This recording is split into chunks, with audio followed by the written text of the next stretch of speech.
Welcome to this evening session of Thoughts and Aphorisms. Here we are discussing on karma.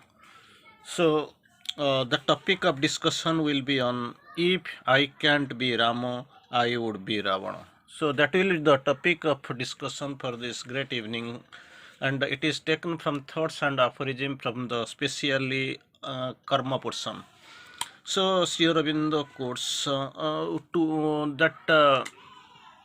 If I can't be Rama, then I would be Ravana, for he is the dark side of Vishnu. So just imagine a dark side of Vishnu when it is written, means that the light side is Rama and the dark side of is of course Ravana.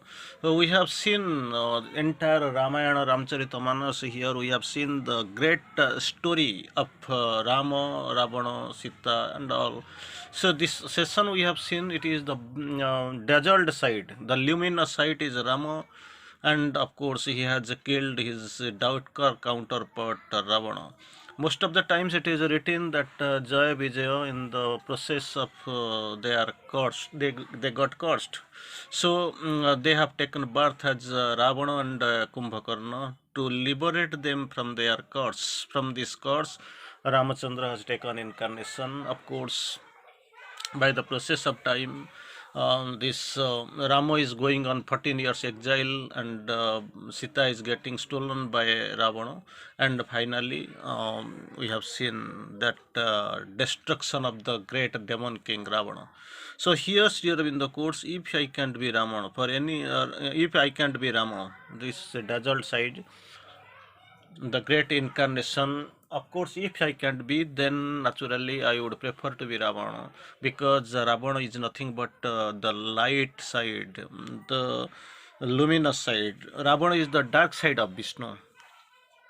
Again, Sri Aurobindo quotes. So this is the topic of discussion for right now. Sri Aurobindo quotes very interestingly. Again, this was taken from aphorism number 223. So 200 later we'll go little bit into a great discussion. The saint and the angel are not the only divinities here in the course. Most of the time we take only divinities or saints, angels like this here in the course. It is the only one side, one way of discussion, and there is also second part we can take. Saints and the divinities are not the only divinities. Admire also the titans and the giants. In the Mother, that book we have seen, give to our heart and mind a titan sting, titan's energy, to our soul and intelligence a God's character and knowledge. So what is really required that is that actually we need to give to our heart and mind a titan sting, titan's energy, to our soul and intelligence. On the other hand, give God's to our heart and mind give titan sting, titan's energy, to our soul intelligence give God's character and knowledge. So here also Sri Aurobindo quotes in a another format, in another style, in another way. The saint and angel are not the only divinities. Admire also the titans and titan and the giants. They are also required for the divine work, because this is the divine plan. We are here from the divine, with the divine, by the divine. The divine has planned these divinities, his divine action, divine drama, taking these divine kids for his divine play. So here everyone has got the role. So saint and angel not to be taken as only divinities. Admire also the titans and titan and the giant. Again, here in the quote in 222 aphorism number. So the old writings call the titans the elder gods. In ancient time, we can go far back, far back. We can find the titans. We can old writings call the titans the elder gods. Most of the time, we find this titan or elder gods, and so they still are not, nor is any god entirely divine unless there is hidden in him also a titan. So naturally it is a combination, it has got its value, it has got its use, it is needed. So Sri Aurobindo quotes in his aphorism here. The old writings call the Titans the elder gods. Elder gods we have seen most of the time. Suppose we are taking in other way, what I am giving as for example, suppose this so far this religion is concerned, we are finding that these Muslims of the Indian Muslims, they are converted from Hinduism. They were converted by the this ancient Muslim leaders. So they feel, we feel they are nothing but only same size, same style, same living, everything is same. Only as per this call of the religion, they seem to be different. Thing is totally different, and in our countries we feel they are our ancients and they have been converted. Still like this, if you go to Pakistan, you will feel same thing. They feel Indians are their elders, because the origin is almost, they have emerged from the one origin. Here Sri Aurobindo quotes the old, in the old writings call the Titans the elder gods. So they still are. Nor is any god entirely divine, nor is any god entirely divine, unless there is hidden in him also a Titan. So the fulfillment, already we have seen, for this fulfillment the Titan and the gods must be in one being. Sacrifice, sacrifice, always sacrifice. Here in the course thrice. Sacrifice, sacrifice, sacrifice always. But what to sacrifice, where to sacrifice, for whom to sacrifice? Sri Aurobindo clarifies it later. So, but for the sake of God and humanity, not for the sake of sacrifice. That is what I have to sacrifice. Okay, but for whom I was to sacrifice? I will sacrifice only for the God and the humanity. Like one beautiful message will be written as a point of instruction on the road. Donate blood in blood bank, not on the road. So like this, blood bank, if you donate, it has got its value, it will save life of millions maybe. At least in where one in on one of your donation, something will come out that way. But if it is sacrificed on the road, no value. It will create some confusion, hatred, and of course the eye blink will be there, and it has got no use. So here in the quote, sacrifice, sacrifice, sacrifice always, not once or twice, always, but for the sake of God and humanity, not for the sake of sacrifice. Simply I have to sacrifice, I am sacrificing, it has got no value. If really that divine, this sacrifice will be, that is for the divine and for God and the humanity. Again, during the course on selfishness. Selfishness kills the soul. Great thing. Selfishness kills the soul and destroy it. But take care that your altruism, just opposite of sacrifice, does not kill the souls of others. So Sri Aurobindo quoted. I mean, we take these terms in different ways. Your selfishness kills the soul, destroys it. Selfishness kills the soul, destroy it. When that opposite is altruism, that is see, take care that your altruism does not kill the soul of others. Selfishness kills the souls and destroy it. It is on part of you. And when your altruism is coming to the part just opposite to selfishness, that you take care, it does not kill the souls of others. Then again on altruism, very usually altruism is only the sublimest form of selfishness. Very interesting. Already we have seen altruism is usually the only sublimest form of selfishness. Again, he who will not slay when the God beats him, who will not slay when gods beat him, work in the world an incalculable havoc. Naturally, we have seen that Mahabharata Yuddha. So Arjuna says, I will never war, because whom to war, with whom to war, what to war, why to war, because whatever I see, They are my kith and kin. I don't want to kill them. They are my guru. They are my brother. They are my pitamaha. They my anyway. They are my children, nephew. So I don't want to kill. But the thing is that God in the war field, Kurukshetra, shows even the Vishwarupa and advises him to kill to keep the dharma. But here also, if it is not, then it will create havoc. Because already God is there. Only you are the you are the madhyam. So with you only he will do his work unapproachably. Even if you don't work, his work will never be incomplete.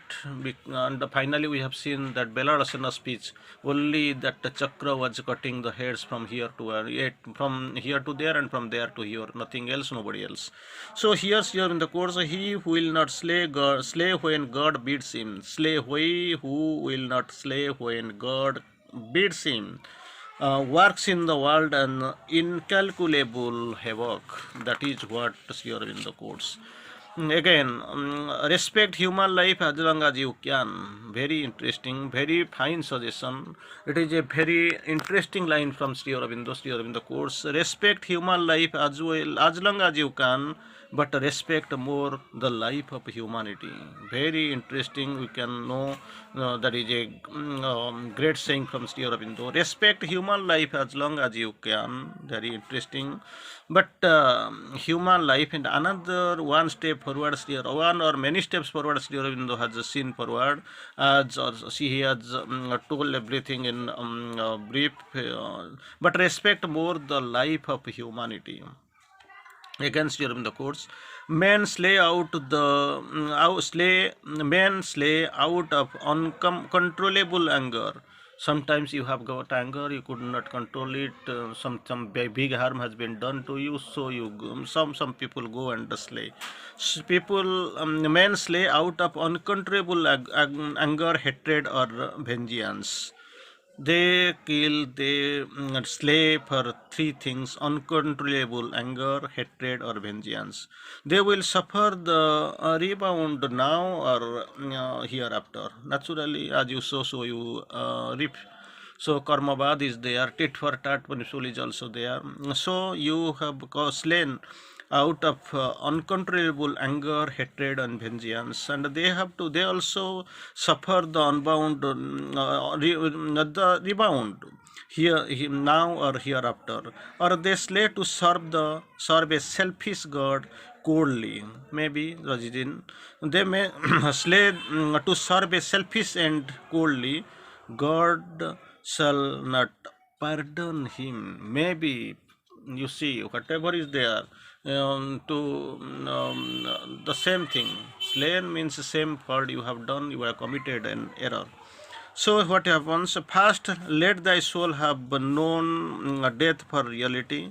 So let thy known soul that must know what reality is, what those death really, and for reality, and seen God in smitten the stroke and the striker everywhere. That depends upon the soul, not out of anger, hatred, vengeance, rebound. These are all outward or external concept of revenge and of course re-revenge. But thing is that you take care of the soul, then let it know, let it feel and know the death for reality, and seen God in the smitten, the stroke, the striker. Everywhere the God is present, His presence is there.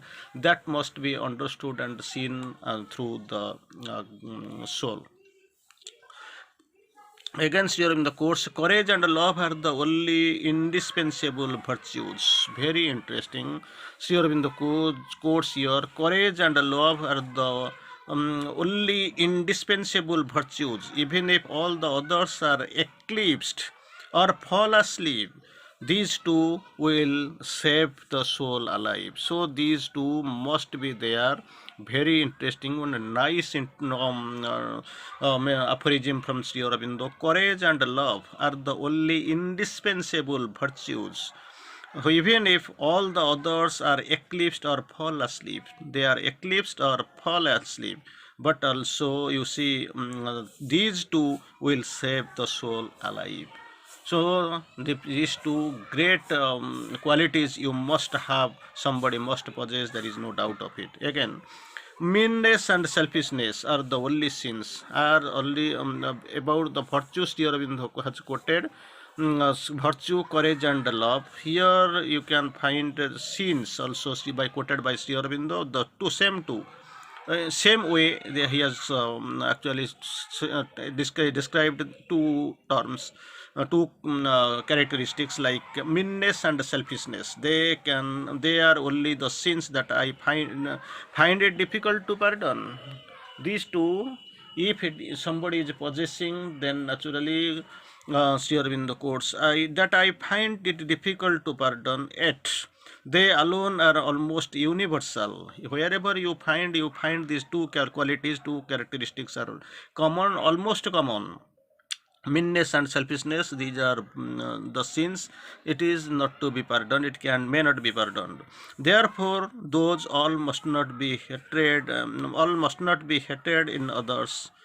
Therefore these also must not be hated in others, but in ourselves annihilated.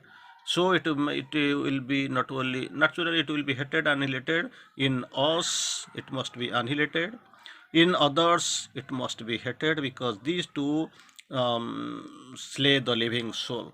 So it is very difficult to be pardoned. Again two terms here in the quotes: nobleness and generosity are soul's ethereal fire, firmament. Nobleness and generosity are soul's two terms. Initially Sri Aurobindo quoted your courage and love. Second, your meanness and selfishness. Third, nobleness and generosity are the soul's ethereal firmament. Without them, one looks at the insect in a dungeon. So, very interesting and a very tricking one. Nobleness and generosity are the soul's ethereal firmament. Without them, if it is not there, it is not possessed by someone, then one looks at the insect of the in a dungeon. So again, aphorism number 232. Let not thy virtues be such as men praise or reward. Let not thy virtues be such as men praise or reward, but what really it has to be, your virtues, what must be, but such as make for thy perfection, and God in thy nature demands of thee. So you are supposed to be the God and be perfected. Two things are most necessary. You must become God, you must attain perfection. So whatever the virtues are there, it is this virtues, these good qualities, and it is not to be rewarded or praised. Rather, this virtue must be made for the perfection and God in thy nature, because your nature demands perfection and God to become God. So again we can go that another format, that is on 234. Altruism, duty, couple of terms here Aurobindo has used. Altruism, duty, family, country, humanity. So five things Sri Aurobindo stresses upon. Altruism, duty, family, country, humanity are the prisons of the soul when they are not instruments. They are needed to be instruments. If they are not serving as instruments, that naturally they become the prison for the soul. So that must be taken care of and must be understood in very clear, prominent lines. Altruism, duty, family, country, and humanity are prisons of soul when they are not instruments. So, towards the end, we are taking forward towards the last one, 235, for this discussion. We find very clearly in a very interesting way, our country is God the mother, mother country we know India, Sri Aurobindo has quoted. Others see India as a land of mountains, falls, rivers and all, but it is my mother. So our country is God the mother. Speak not evil of her unless thou canst do with love and tenderness. So this is really, it is our mother country, God the mother. So don't tell anything evil of you, evil of the mother, our country, unless thou canst not do love and tenderness. So to the something is expected from you to the mother, that service is there. So you must you have to do something with love and tenderness. That is what required. Otherwise you don't tell anything, any evil of the mother country, because she is not the country. Something like described in other formats, that three madnesses and all, this is the country really. You must not take it like ordinary mountains and rivers, but this is the mother country. Anyway, time is off. We must take here some break. But before taking a break, we must realize whatever we have gone so far, some dualities we have seen here in this discussion, in this big discussion say of here, like one side Saint Angel, another side we have seen Titan Giant. So Ramo and Ravana, in one side Rama and the other side Ravana. Selfishness and altruism, that's what we have already seen. In another ways, some of the terms in other format: courage and love, meanness and selfishness, and nobleness and generosity. Finally, we have come to the with love and tenderness, and of course the great discussion on altruism, duty, family, country and humanity, which are prisons of soul when they are not instruments. Anyway, it is time to stop here. Vande Mataram.